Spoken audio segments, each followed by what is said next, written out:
আলু পটল রান্না করব নিরামিষ করে, সেই জন্য আলু আর পটলটাকে একটু দুম করে কেটে নিয়ে তারপর একটু লবণ দিয়ে হলুদ দিয়ে একটু ভাজা ভাজা করে নেব।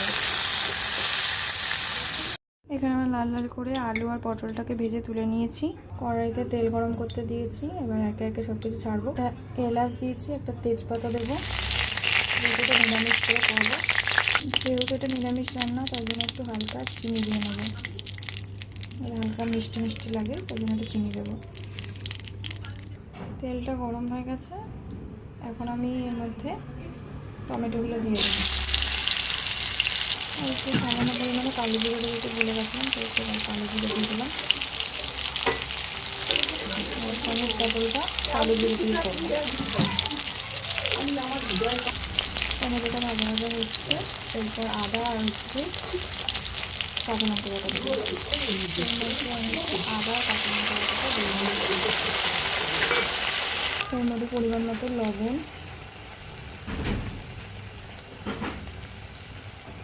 একটু হলুদ, এরপর দেবো হচ্ছে জিরের গুঁড়ো,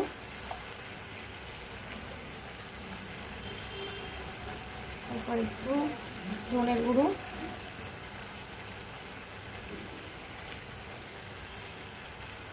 তারপর একটু দেবো 1 চামচ মতো গোলমরিচ গুঁড়ো, অল্প একটু কাশ্মীরি দিয়ে দেবো হালকা পাতলা কালারের জন্য। মশলাটা কষা হয়ে যাচ্ছে, মশলাটা কষে আলু পটলটা দেবো মধ্যে, মশলাটা একটু কষবো। আলু পটলটা এবার মশলাটার সঙ্গে আলু পটলটা কষছি। আসলে আমার ফোনে চার্জ নেই, সেই জন্য মানে ঠিকমতো ভিডিওটা করতে পারবো কি না জানি না।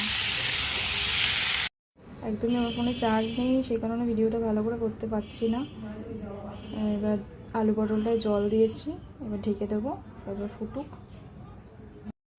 এইবার রেডি হয়ে গেল। একটু ঘি আর একটু গরম মশলা ছড়িয়ে পরিবেশন করলাম আলু পটলের তরকারি।